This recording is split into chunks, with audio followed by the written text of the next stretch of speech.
Hello.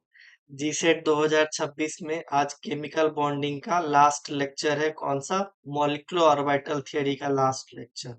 Molecular orbital theory में total 3 lecture होंगे। आज लेक्चर थर्ड है।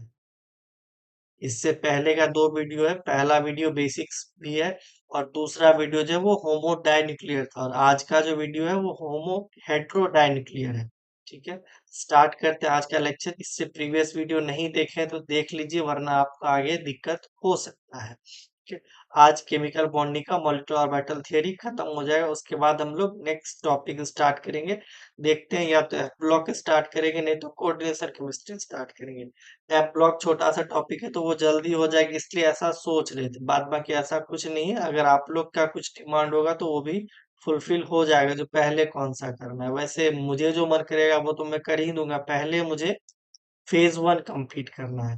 अब फेज 1 में टोटल इनऑर्गेनिक केमिस्ट्री को ही रखे हैं, तो इनऑर्गेनिक केमिस्ट्री को जो मन करे वो स्टार्ट कर सकते हैं। मेरा मानना है या तो एफ ब्लॉक स्टार्ट करेंगे या नहीं तो कोऑर्डिनेशन। ठीक है, आप लोग को जो ठीक लगे बता सकते हो, नहीं तो हमें तो शायद ऐसा लग रहा है एप ब्लॉक स्टार्ट करने वाले हैं। ओके, तो देखते हैं जो भी हो। आज एमओटी कंप्लीट कर देते हैं, लेक्चर थर्ड। देखो, हेट्रोडाइन्यूक्लियर मॉलिक्यूल्स में सबसे पहले हमको रिलेटिव एनर्जी जानना बहुत जरूरी है। रिलेटिव एनर्जी मतलब, जैसे देखो इस साइड हम एक एटॉमिक ऑर्बिटल रखते हैं और इस साइड भी एक एटॉमिक ऑर्बिटल रखते हैं। अगर दोनों सेम हो, हाइड्रोजन हो, तो दोनों का यही सेम हो जाएगा। ठीक है, एक इधर है एक इधर है। लेकिन अगर दूसरा आइटम चेंज हो जाए, सपोज इधर H है और इधर Li है, इधर Be है इधर H2 है। ठीक है, उससे क्या होता है, एनर्जी डिफरेंस आता है। तो एनर्जी डिफरेंस आप यहाँ से इसको फॉलो कर सकते हो। ये हाइड्रोजन को सेंटर में रख के बनाया गया है। अगर हाइड्रोजन और बोरोन का है तो हाइड्रोजन कहाँ आएगा, नीचे आएगा, और बोरोन कहाँ पे चला जाएगा, ऊपर चला जाएगा। अगर हाइड्रोजन और फ्लोरीन का है तो हाइड्रोजन यहाँ पे आएगा तो फ्लोरीन यहाँ पे आएगा। ठीक है, क्योंकि इतना ज्यादा डिफरेंस है। तो यहाँ से इसको आप लोग डिफरेंस मान सकते हो। ये डिफरेंस है एनर्जी गैप का, किसके कंपैरिजन में, हाइड्रोजन के कंपैरिजन में। ठीक है, ये एनर्जी गैप।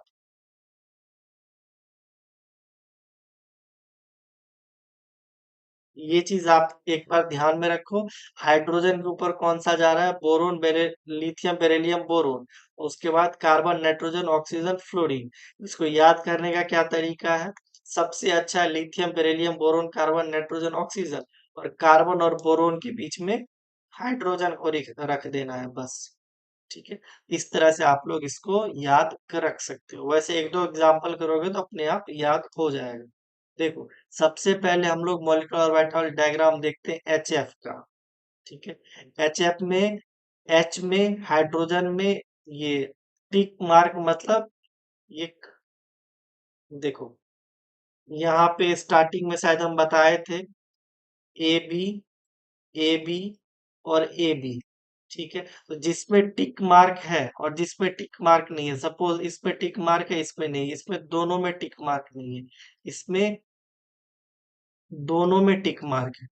ठीक है, इसमें मतलब क्या आ रहा है, एसपी मिक्सिंग, एसपी मिक्सिंग। और ये क्रॉस वाले में क्या है, एसपी मिक्सिंग नहीं है। ये चीज आपको ध्यान रखना है। जहां पे भी ए बी मॉलिक्यूल्स लिखा है और टिक मार्क है तो आपको समझ जाना है जो एसपी मिक्सिंग की बात हो रही है। उतना नहीं बताएंगे हमेशा। ठीक है, इसलिए जस्ट एक बार यहाँ पे फिर से बता दिए। वैसे एसपी मिक्सिंग की कहानी इसमें आप कहाँ देखोगे, हाइड्रोजन में एसपी मिक्सिंग होता है लेकिन पी तो है ही नहीं। ठीक है, तो ये एच एफ जो है, ये ए बी टाइप का मॉलिक्यूल्स है जिसमें ए में एसपी मिक्सिंग हो सकता है, बी में नहीं हो सकता है। अब देखो, ये हाइड्रोजन, हाइड्रोजन में तो नहीं होगा एसपी मिक्सिंग, लेकिन यहीं पे अगर बोरोन आ जाए, ठीक है, तो अगर बोरोन के साथ सपोज फ्लोराइड है, BF3 मान के चलो, BF3, इसमें ऐसे लिखा होगा ए बी, ए के सामने ये टिक मार्क है, मतलब बोरोन में sp मिक्सिंग है, फ्लोरीन में नहीं है। इस तरह से आप लोग ध्यान रख सकते हो। ठीक है, देखो सबसे पहले तो इलेक्ट्रॉन की फीलिंग करो। मॉलिक्यूलर ऑर्बिटल डायग्राम हम पहले से ही बना के बैठे हैं। इधर हमारा फ्लोरीन है, इधर हमारा हाइड्रोजन। देख लो हाइड्रोजन का ऑर्बिटल ऊपर और फ्लोरीन का ऑर्बिटल नीचे है। फ्लोरीन में क्या क्या है, 1s2 2s2 2p5। तो यहाँ पे लिख लो 1s2 2s2 2p5। अब यहाँ पे एक हाइड्रोजन है तो एक इलेक्ट्रॉन, टोटल कितना हो गया, इधर हो गया 5 2 7 2 9 1 10। 1 2 3 4 5 6 7 8 9 10। देखो जो ऑर्बिटल बॉन्डिंग में पार्टिसिपेट करेगा उसको हम लोग बॉन्डिंग मॉलिक्यूलर ऑर्बिटल बोलेंगे, और एंटी बॉन्डिंग मॉलिक्यूलर ऑर्बिटल बनेंगे। क्यों, क्योंकि जब दो ऑर्बिटल आपस में मिक्स हो रहे हैं तो एक कंस्ट्रक्टिव ओवरलैप हो रहा है, एक डिस्ट्रक्टिव ओवरलैप हो रहा है। तो अगर सिग्मा बॉन्ड बन रहा है तो सिग्मा स्टार भी बन रहा हो। ठीक है, तो यहाँ से आप लोग देख सकते हो जो हाइड्रोजन और फ्लोरीन के बीच सिर्फ और सिर्फ एक बॉन्ड है। ठीक है, उसके अलावा 2 2 4 2 6 2 8, मतलब इतने नॉन बॉन्डिंग इलेक्ट्रॉन है। इसको हम लोग नॉन बॉन्डिंग इलेक्ट्रॉन बोलेंगे। क्या बोलेंगे, नॉन बॉन्डिंग इलेक्ट्रॉन। इस पे इंपॉर्टेंट क्या है, ये डायग्राम है इंपॉर्टेंट। देखो इतना नीचे है फ्लोरीन का एनर्जी, जो 1s इसके साथ कंपैरिजन में नहीं जा रहा है, 2s इसके साथ कंपैरिजन में नहीं जा रहा है, 2p 1s के साथ कंपैरिजन में जा रहा है। अब आपके मन में होगा जब इसके पास 1s ऑर्बिटल था तो 2p क्यों गया 1s के साथ, और 2p क्यों गया। देखो सिंपल सी बात है, फ्लोरीन का एनर्जी बहुत ज्यादा कम है किसके कंपैरिजन में, हाइड्रोजन के कंपैरिजन में। देख रहे हो कितना ज्यादा डिफरेंस है। ठीक है, तो फ्लोरीन का जब एनर्जी बहुत कम है हाइड्रोजन के कंपैरिजन में, इसलिए 1s और 2s इतना ज्यादा नीचे आ जाता है तो हाइड्रोजन उसके साथ बॉन्डिंग में पार्टिसिपेट कर ही नहीं पाता है। तो पी ऑर्बिटल का कौन सा गया बॉन्डिंग पार्टिसिपेट में। देखो पी ऑर्बिटल में आप लोग को ध्यान होगा तो एक होता है P X P Y P Z.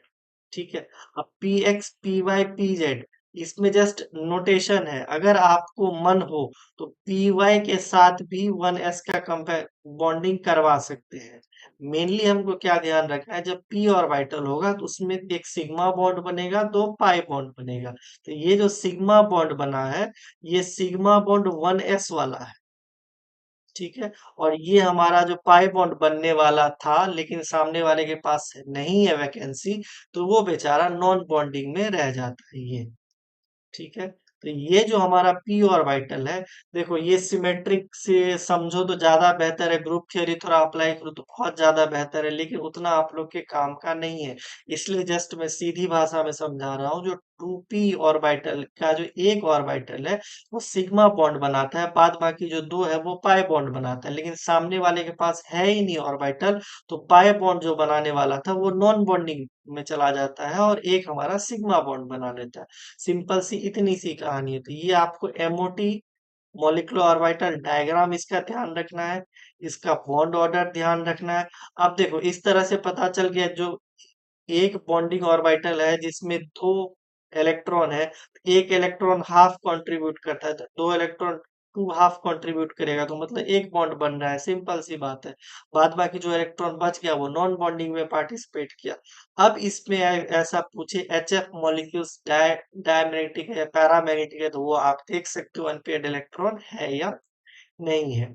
Okay, next देखो ओ एच माइनस, ये भी एकदम सेम ही है। हाइड्रोजन और ऑक्सीजन के बीच एनर्जी गैप है। तो देखो हाइड्रोजन के पास कितने, एक इलेक्ट्रॉन होते हैं। ऑक्सीजन के पास टोटल कितने, 1s2 2s2 2p4, यही होता है।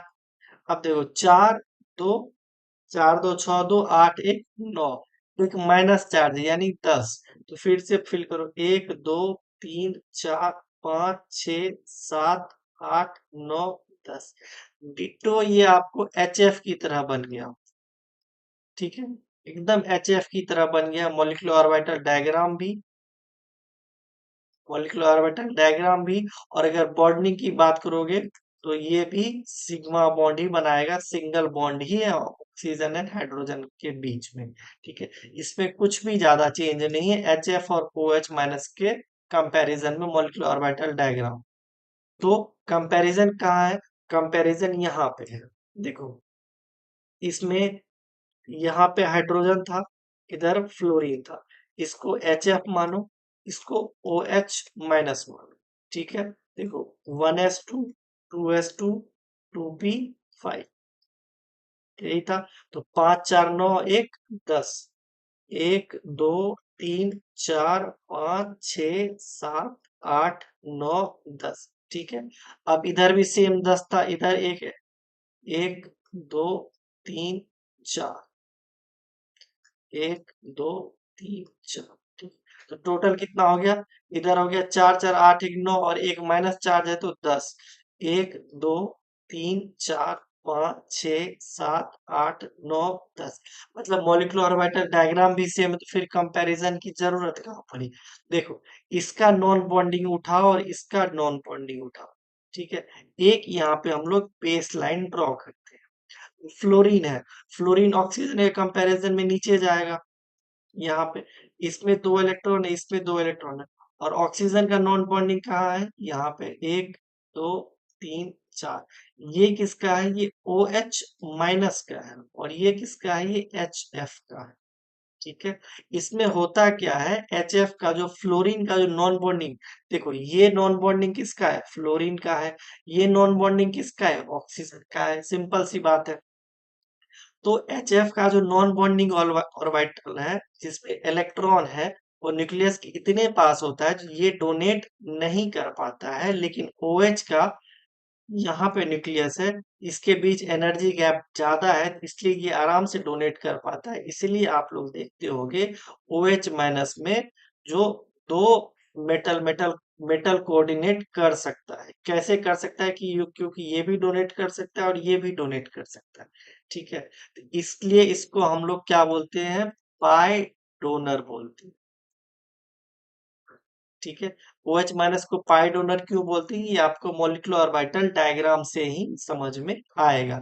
लेकिन वहीं पे अगर OH की बात कर दें, OH, इसमें अगर माइनस चार्ज नहीं है, तब ये कौन सा डोनर होगा? पाई डोनर होगा या सिग्मा डोनर होगा? ये आप लोग हमको एक बार कमेंट में बता, देखते हैं कितने को समझ में आया। OH और OH- हम बता दिए पाई डोनर है। कैसे बता दिए पाई डोनर है? क्योंकि ये दोनों दोनों ऑर्बिटल के जो इलेक्ट्रॉन है, ये एक बार सिग्मा से डोनेट करेगा तो दूसरा पाई से डोनेट कर लेगा आराम से। इसलिए ये पाई डोनर है। OH क्या है? पाई डोनर है, सिग्मा डोनर है, पाई एक्सेप्टर है। पाई एक्सेप्टर भी लिख ही लो। वैसे तो है नहीं ये, पाई एक्सेप्टर तो है नहीं, बट फिर भी लिख लो। ठीक है, तो ये मेनली कंपैरिजन कराना ज्यादा जरूरी होता है। अब आते हैं द मोस्ट इंपॉर्टेंट CO। इसका भी यूज OMC में होता है। इसमें आप लोग देखते होंगे कुछ इस तरह से, मतलब एक सिग्मा बॉन्ड और दो पाई बॉन्ड। लेकिन ऐसा नहीं होता है। ये टोटल एग्जैक्ट 3 बॉन्ड नहीं है। कैसे नहीं है वो अभी पता चल जाएगा। देखो, इसमें ये नॉन बॉन्डिंग है, ये सिग्मा बॉन्डिंग है, ये पाई बॉन्डिंग है। ये non bonding with anti bonding है। ठीक है, इसमें इसको बोलते हैं non bonding with slightly anti bonding character. याद होगा आप लोग को, इंट्रोडक्शन में ही हमने बताया था, non bonding with slightly anti bonding character. देखो, इसमें 1s छोड़ दिए, 1s छोड़ दिए, डायरेक्ट वैलेंस इलेक्ट्रॉन लेते हैं, तो 1s2 2s2 2p4, यही होता है ऑक्सीजन का। इसमें 1s2 2s2 2p2, यही होता है। तो टोटल कितना हो गया? इधर 4 2 6, तो 8 2 10। 1 2 3 4 5 6 7 8 9 10। सॉरी, 9 10। अब होगा क्या? देखो, ये एक सिग्मा बॉन्ड बना रहा है, ये प्लस दो पाई बॉन्ड बना रहा है, तो टोटल 3 है। लेकिन non bonding with slightly anti bonding character में भी 2 इलेक्ट्रॉन है। आपको याद होगा, अगर non bonding with slightly anti bonding character में इलेक्ट्रॉन आएगा तो वो माइनस कितना हो जाएगा? 0.1 टू 0.2। ठीक है, अब 2 इलेक्ट्रॉन है तो ये हो जाएगा 0.2 टू 0.4। टू नहीं बोल सकते हो यहाँ पे, 4 to 6 बोल सकते हो। ठीक है। इसका जो ओवरऑल एक्सपेरिमेंटल डेटा के अकॉर्डिंग जो इसका बॉन्ड ऑर्डर आता है वो होता है 2.68। ठीक है। अगर आप इतना आपसे नहीं पूछेगा जो 2.68 आएगा कितना आएगा, हो सकता है ऐसा आपसे पूछ दे तो सीओ का बॉन्ड ऑर्डर 3 है, लेस देन 3 है, ग्रेटर देन 3 है, ऐसा अगर कुछ पूछे तो आप लोग हमेशा लेस देन 3 पे जाना। ठीक है। 3 बॉन्ड ऑर्डर जस्ट हम लोग दिखाते हैं, लेकिन एग्जैक्ट मॉलिक्यूलर ऑर्बिटल थ्योरी से जो सीओ का बॉन्ड ऑर्डर आता है वो आता है लेस देन 3। ठीक है। अब देखो, लेस देन 3 तो आ गया, अब इसका मीनिंग क्या है?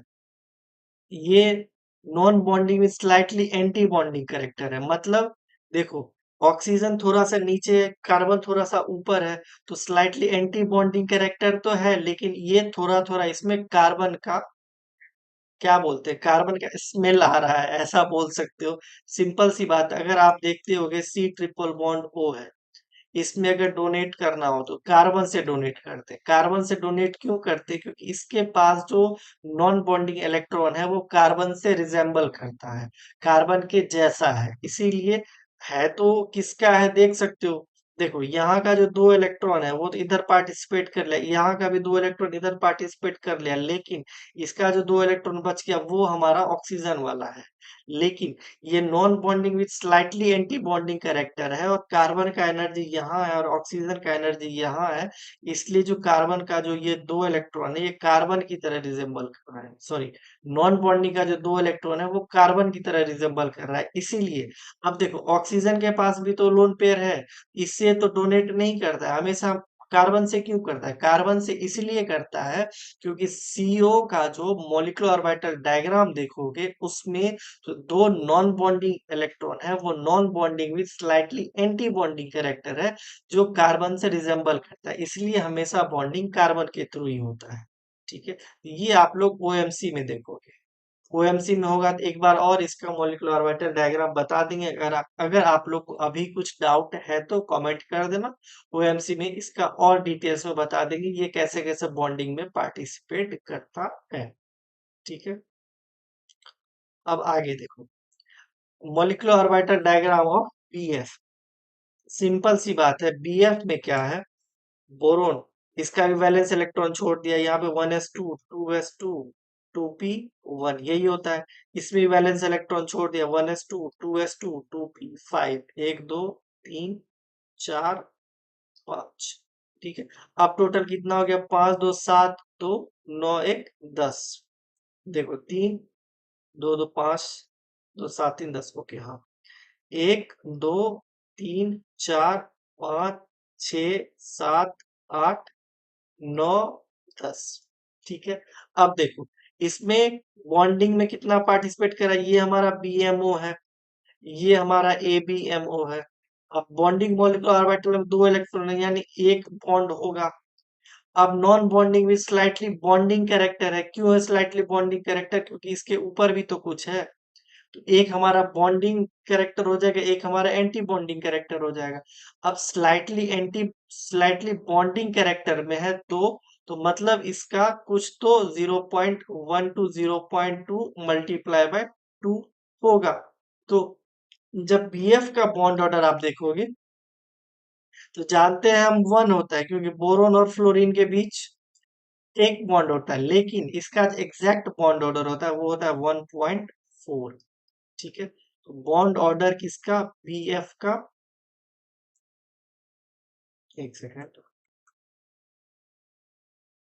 बीएफ का 1.4 होता है, ये एग्जैक्ट डेटा है। ठीक है। ये आपको ध्यान रखने हैं, जो भी एग्जैक्ट डेटा मैं बता रहा हूँ, जैसे सीओ का बताया 2.68, बीएफ का बताया 1.4। हो सकता है आप लोग से एग्जैक्ट ना पूछे, लेकिन ऐसा तो पूछ सकता है ना, बीएफ का जो मॉलिक्यूलर ऑर्बिटल डायग्राम के थ्रू अगर बॉन्ड ऑर्डर पता चलता है तो कितना होता है? 1 होता है, लेस देन 1 होता है, ग्रेटर देन 1 होता है, या नन ऑफ दीज, कुछ भी पूछ सकता है। इसलिए आपको ध्यान रखने हैं, जो बीएफ का बॉन्ड ऑर्डर 1.4 होता है और सीओ का बॉन्ड ऑर्डर 2.68 होता है। ओके। देखो, draw the molecular orbital diagram of NO and find bond order, ये आप लोग पे छोड़ रहे हैं। इसमें भी कुछ नहीं, सिंपल है। इधर आप लोग नाइट्रोजन रखोगे, इधर आप लोग ऑक्सीजन रखोगे। एनर्जी एनर्जी गैप देख लेना है कितना होता है, उसके अकॉर्डिंग आप लोग बना सकते हो।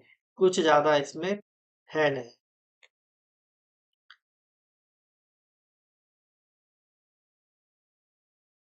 ठीक है, ऐसे करके आप लोग बना सकते हो। इधर आप लोग नाइट्रोजन का ऑर्बिटल रखोगे, 1s 2s 2p। इधर आप लोग रखोगे 1s 2s 2p। ये भी तीन है, इधर दो है, सॉरी इधर एक है और इधर एक है, इधर एक है, इधर एक है, इधर तीन है। ठीक है, तो नाइट्रोजन ऑक्सीजन के बीच ज्यादा एनर्जी गैप है नहीं, यहाँ पे देख सकते हो आप लोग।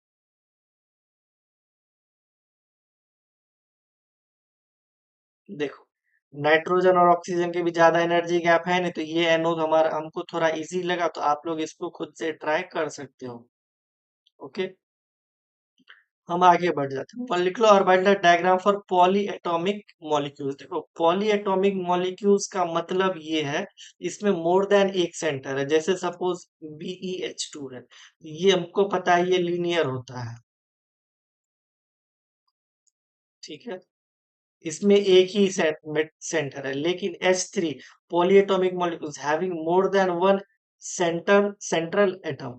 ठीक है, इसलिए इसमें H3 भी बताएंगे। H3 में क्या क्या एग्जिस्ट करते हैं, H3+, H3- और H3।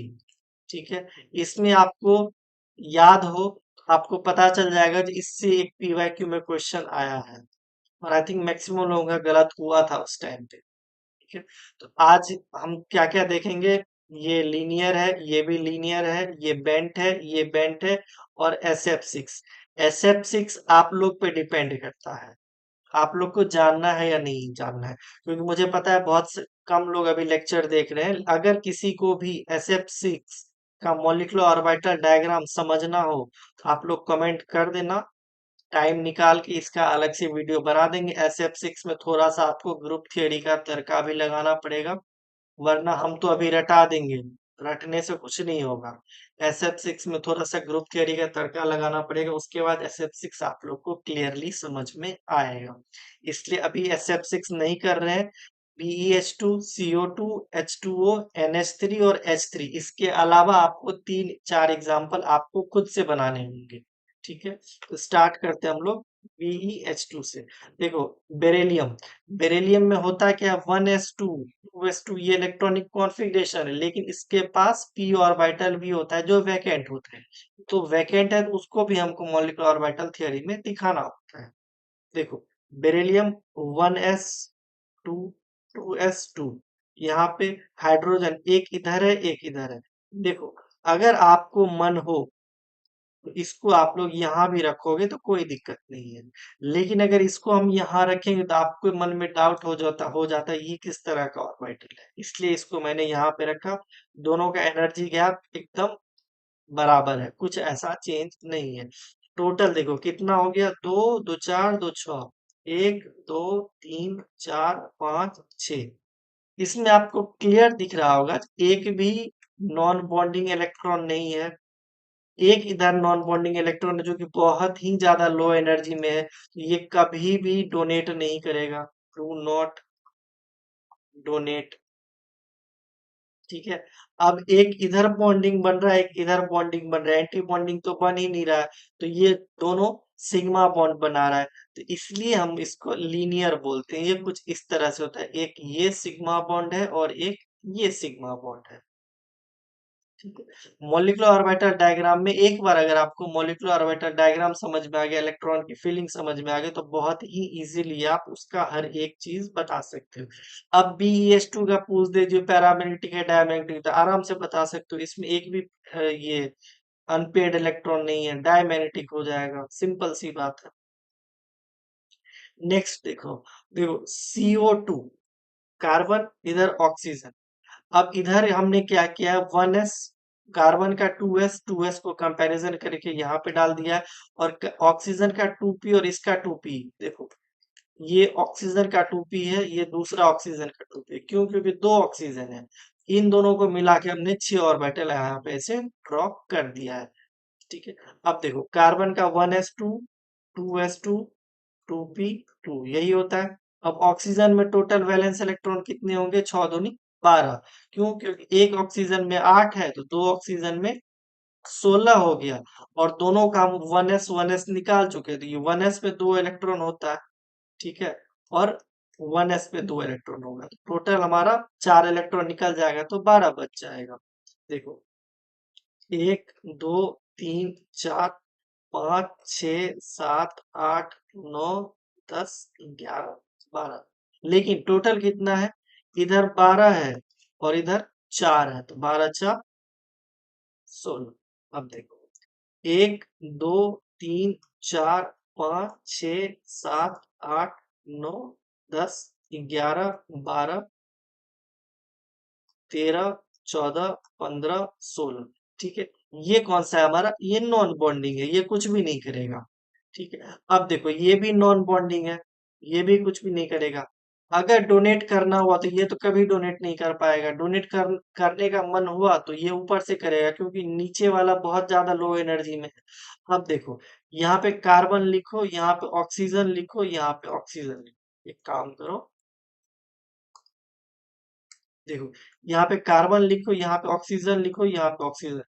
देखो, एक सिग्मा बॉन्ड, दो सिग्मा बॉन्ड, एक सिग्मा बॉन्ड, दो सिग्मा बॉन्ड। अब यहाँ पे दो पाई बॉन्ड है, तो ये एक पाई बॉन्ड, ये दूसरा पाई बॉन्ड। यही तो होता है CO2 का स्ट्रक्चर, ठीक है, जिसमें एक सिग्मा बॉन्ड है और दूसरा पाई बॉन्ड है। एक सिग्मा बॉन्ड है, दूसरा पाई बॉन्ड है। अब देखो, टोटल इसमें नॉन बॉन्डिंग इलेक्ट्रॉन कितना है? इधर 4 है, 1 2 3 4। इधर है 4 है, 1 2 3 4। सिंपल। सीओ का इतना इजी मॉलिक्यूलर ऑर्बिटल डायग्राम है, बट लोगों को कंफ्यूजन होता है और होना चाहिए। आप लोग एक बार कंफ्यूजन दूर कर लेना, ऐसे करके आप लोग बॉन्ड ड्रॉ करना, मॉलिक्यूलर ऑर्बिटल डायग्राम। आपको कुछ कुछ का मॉलिक्यूलर ऑर्बिटल डायग्राम याद रखना पड़ेगा। ये याद नहीं रखना चाहिए कब? जब आपको ग्रुप थ्योरी बहुत अच्छे से पता हो और उतना लेवल का पूछा भी नहीं जाता, इसलिए मैंने इसको इग्नोर कर दिया। बाकी कोई ऐसा इशू नहीं है। अब आ जाओ ऑक्सीजन H2O पे। देखो, इधर H2 रखे, अगर आपको मन हो इसको उठा के आप लोग यहाँ रख सकते हो, कोई दिक्कत नहीं है। अभी इसको यहीं पे रखो। अब देखो, दो हाइड्रोजन है, एक इधर एक इधर। अब ऑक्सीजन का 1s2 2s2 2p4 यही होता है। टोटल कितने इलेक्ट्रॉन है? इधर हो गया 4 2 6 2 8। 1 2 3 4 5 6 7 8। ये हमारा है नॉन बॉन्डिंग का। ये हमारा PMO, बॉन्डिंग मॉलिक्यूलर ऑर्बिटल। ये भी हमारा PMO, बॉन्डिंग मॉलिक्यूलर ऑर्बिटल। अब देखो, सीधा सीधा दिख रहा है, एक सिग्मा बॉन्ड यहाँ पे बन रहा है, एक सिग्मा बॉन्ड यहाँ पे बन रहा है, OH।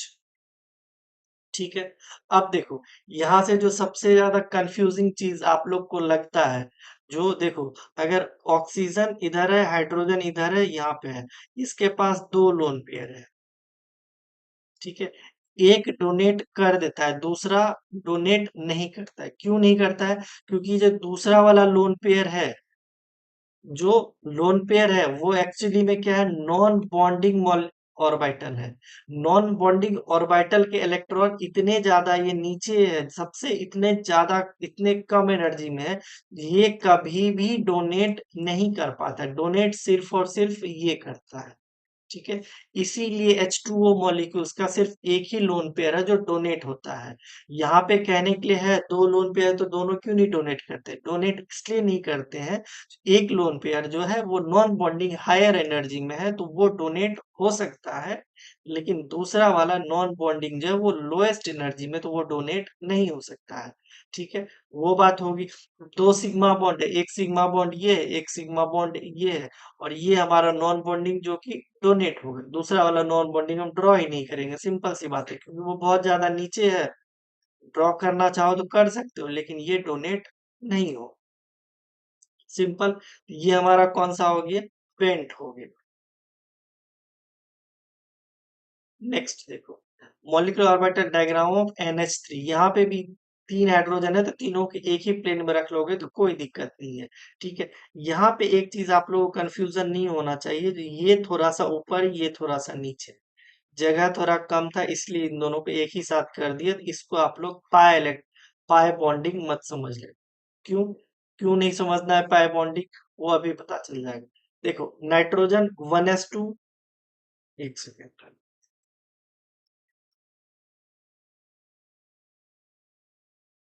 1s2, 2s2, 2p3।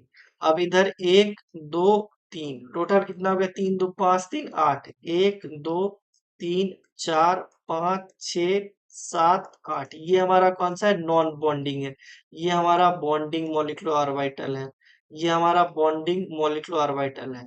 ठीक है, यहाँ पे इसलिए आपको पाई बॉन्ड नहीं समझना है क्योंकि यहाँ पे हाइड्रोजन है, हाइड्रोजन के भी पाई बॉन्ड में पार्टिसिपेट कर पाएगा क्या? नहीं कर पाएगा। इसलिए सिंपल सी बात है, यहाँ पे नाइट्रोजन, यहाँ पे हाइड्रोजन, यहाँ पे हाइड्रोजन, यहाँ पे हाइड्रोजन। ठीक है, तीन सिग्मा बॉन्ड बना रहा है, ये रहा सिग्मा, ये रहा सिग्मा, ये रहा सिग्मा। एक लोन पेयर है जो कि नॉन बॉन्डिंग में है, और non bonding with higher energy है तो ये इजिली आराम से डोनेट कर सकता है। ठीक है, अब अगर इसमें पूछे पैरामैग्नेटिक है डायमैग्नेटिक है तो ये भी बताने की जरूरत नहीं है, सिंपल सी बात है। हाँ, यहाँ पे जो एलजीओ लिखा गया है, एलजीओ का आप लोग इसको बोल सकते हो लीगेंड ग्रुपिंग ऑर्बिटल। ठीक है, लिगेंड ग्रुपिंग ऑर्बिटल इसलिए दिया गया है क्योंकि हाइड्रोजन तीन है, तो तीन हाइड्रोजन आपस में ग्रुप बनाएगा, उसके बाद बॉन्डिंग में जाएगा। इसीलिए आपको हम बोल रहे हैं जो इसको आप लोग यहाँ भी रख सकते हो। ठीक है, और इसको आप लोग यहाँ भी रख सकते हो, कोई इशू नहीं है।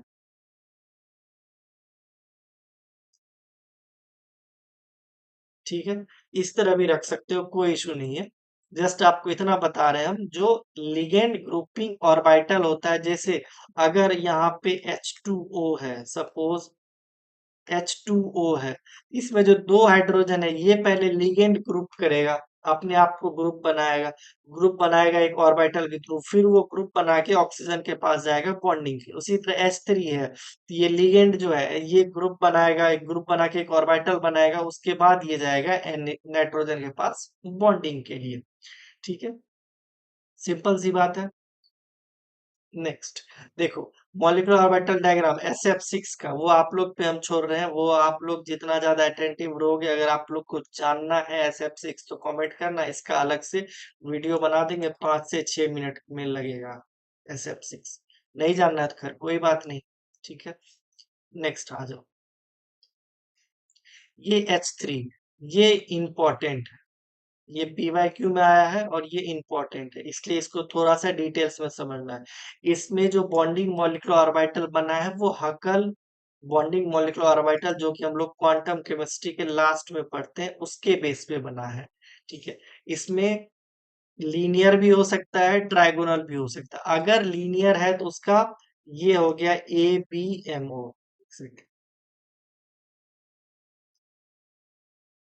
ये है हमारा ABMO, ये हमारा नॉन बॉन्डिंग होता है, और ये हमारा BMO होता है। ठीक है, ये है BMO बॉन्डिंग मॉलिक्यूलर ऑर्बिटल, ये हमारा ABMO।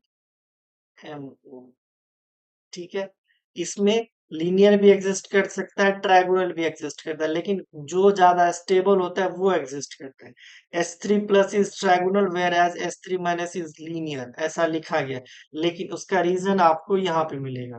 देखो, ये लीनियर है, इसमें H3 है। ठीक है, H3+, तो प्लस में दो इलेक्ट्रॉन आएगा, और H3+, इसमें भी दो इलेक्ट्रॉन आएगा।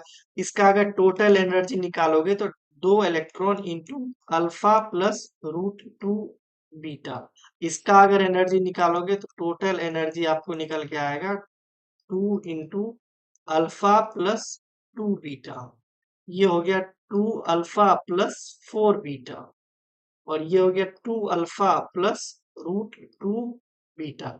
ये वाला जो एनर्जी है ये ज्यादा स्टेबल है, मोर स्टेबल, इसीलिए H3+ हमेशा ट्राइगोनल में एग्जिस्ट करता है।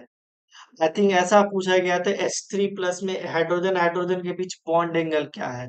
इसका बॉन्ड एंगल एकदम ट्रायगोनल है, तो ये 60 डिग्री बॉन्ड एंगल होगा इसका। अब इसका बॉन्ड ऑर्डर निकालना चाहो तो निकाल सकते हो।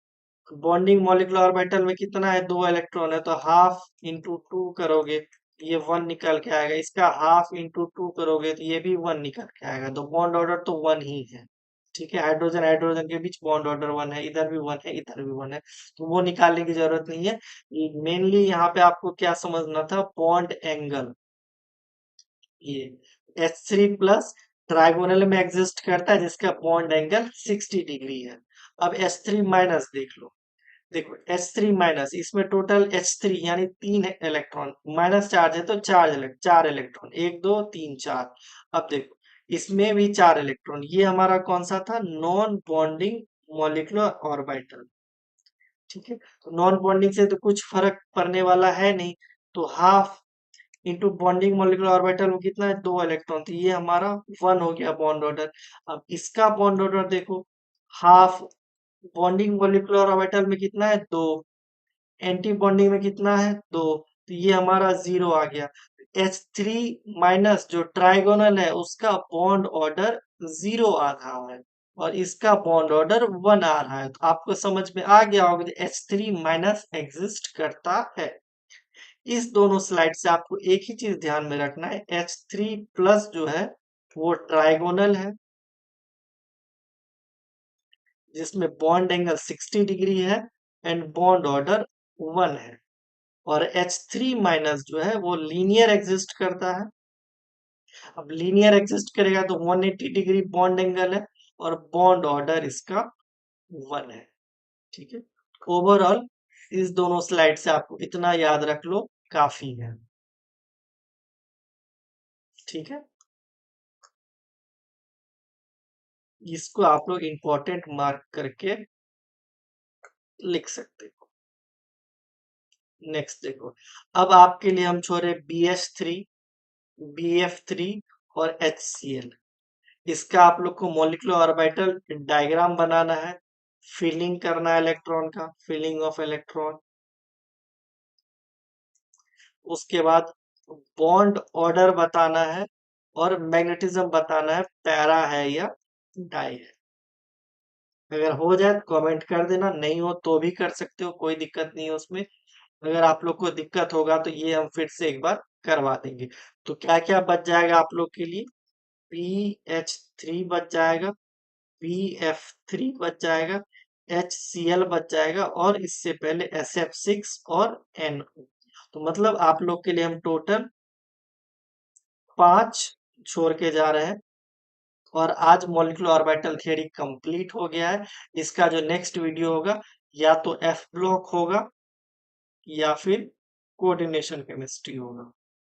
ठीक है, आप लोग पे डिपेंड करता है कौन सा पहले करवाना है। अगर जैसा कमेंट करोगे वैसा, नहीं तो मुझे जो मन करेगा वो स्टार्ट करेंगे, क्योंकि हमको अभी अब फेज 1 जल्दी से जल्दी कंप्लीट करना है। फेज 1 में क्या था, इनऑर्गेनिक केमिस्ट्री। अगर आप लोग प्रीवियस वीडियो नहीं देखे हैं तो स्टार्टिंग से देख सकते हैं, सेम प्लेलिस्ट में है, एक ही प्लेलिस्ट में सारा 1 बाय 1 ऐड होते जा रहा है। ठीक है, आप लोग ये 5 खुद से ट्राई करना और बताना। मिलते हैं next topic, next chapter. Thank you.